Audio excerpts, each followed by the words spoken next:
Good day, everybody, and welcome to another edition of the Military and Foreign Affairs Network. I am your host, the voice of reason.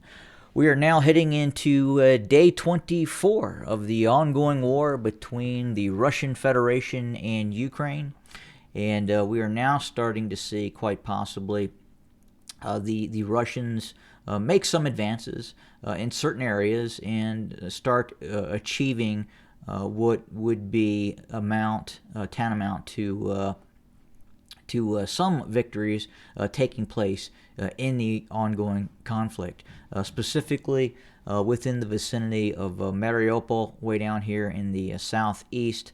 That town has been besieged. We've also have seen the Russians start to push their forward lines away from Mariupol and continue to drive north out of Donetsk and Luhansk as well.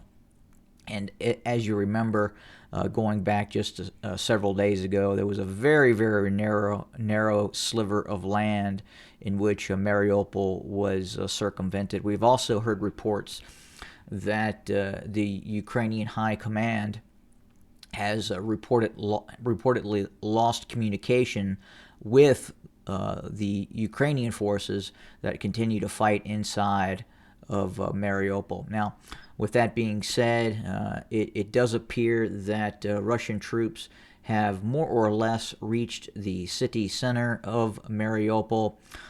There is a battalion or two of the Azov battalion that continues to put up tenacious resistance, mainly in some of the industrial sectors towards the eastern side of the town. But we understand that those forces have been completely surrounded and are in fact now being slowly and surely reduced by the Russian military. It's estimated that the Russians have about 12,000 troops committed to the siege and capture of Mariupol, and it looks like quite possibly the Russians could be wrapping that up within the next few to several days, depending on continued resistance. We've also seen the Russians deploy its first use of hypersonic missiles in this conflict. We've received reports that a number of installations throughout Ukraine have been hit by some of these hypersonic missiles.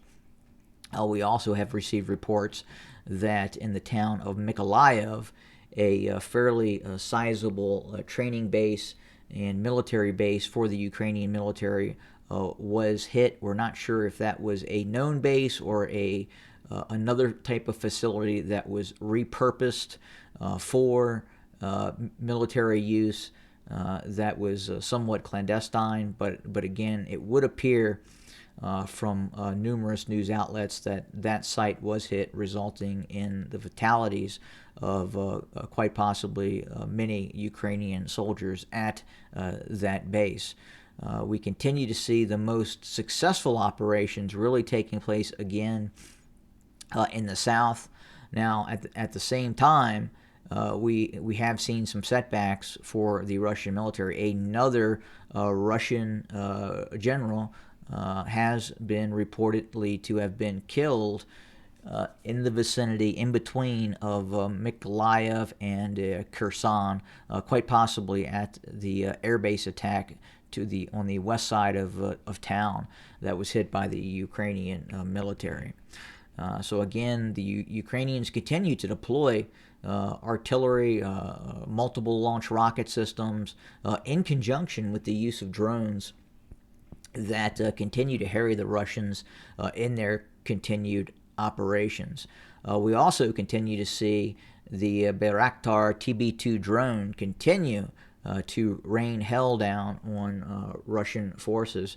We have seen more video evidence of direct attacks on Russian tank columns that were actively being supported by troops in the field around these specific tanks, and it looks like they were quite possibly T-72s that were hit by these TB2 drones, and they continue to operate in the battle space.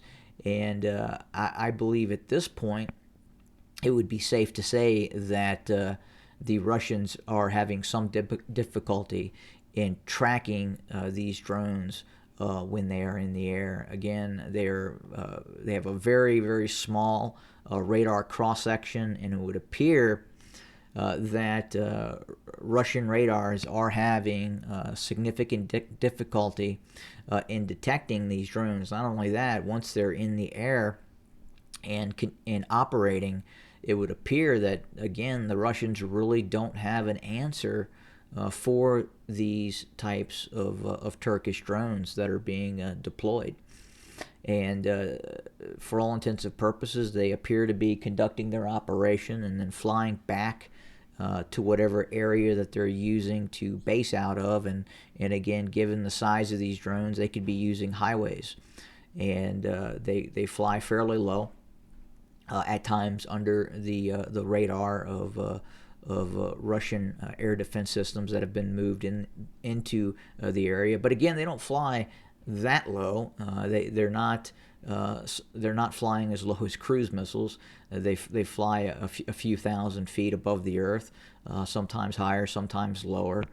But again, it appears to be that it is in regards to the cross section of these drones. That is what's really causing the Russians to have these challenges in terms of identifying these drones and then shooting them down.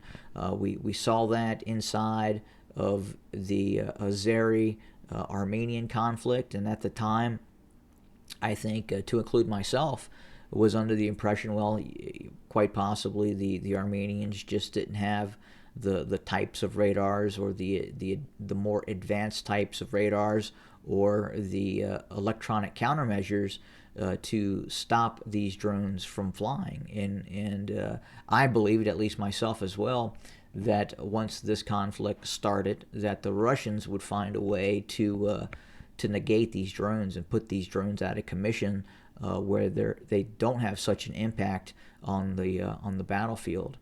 But right now, those drones continue to fly and continue to operate. Now, with that being said, again, I cannot reiterate how much assistance the Ukrainians are getting from the West, specifically, obviously, the United States and NATO, in regards to the tracking of Russian forces both on the ground and in the air. And when you have that kind of intelligence assisting you, you are going to be able to do things you ordinarily may not have been able to do in this conflict. So what I mean by that, if there was not this direct assistance by North Atlantic Treaty Organization assets, i.e. United States spy satellites and United States long-range early warning aircraft assisting the Ukrainians, I believe, quite possibly, this conflict would look a little bit different right now. And then compounding that issue, again, is the transportation over the border from Poland, from Romania, and quite possibly Slovakia, the deployment of thousands and thousands of anti-tank guided weapon systems. I probably, this has been the largest shipment of weapons to a country that we've really seen in a long, long time, specifically in regards to some of these more advanced anti-tank guided weapon systems, the smaller man-portable air defense systems that are being used. And it is significant. I mean, you have to count these numbers in terms of the in-laws, the Javelins, the Stingers, the Panzerfausts, in the thousands, in the multiples of thousands now that have been transported over and given to the Ukrainians. And these are very advanced systems. Compounding that, we're also seeing ammunition. We're looking at former Eastern Bloc stockpiles of ammunition in the 122, 130 millimeter, 152 millimeter range being handed over and given to the Ukrainians. Huge amounts of ammunition of various caliber types being given to the Ukrainians. So again, this supply effort continues to really assist and help the Ukrainians in this ongoing battle space. And again, I think this may look quite a bit different if that in fact was not happening. And it's something that, again, I think at some point the Russians are going to have an answer to. And when that will happen, again, not really certain, but I do assume that at some date the Russians are going to get much more aggressive in terms of these weapons and this equipment being shipped over from these NATO nations into Ukraine, especially as if in fact the Russians start to see some success on the ground and start taking large chunks of this eastern territory from Ukraine.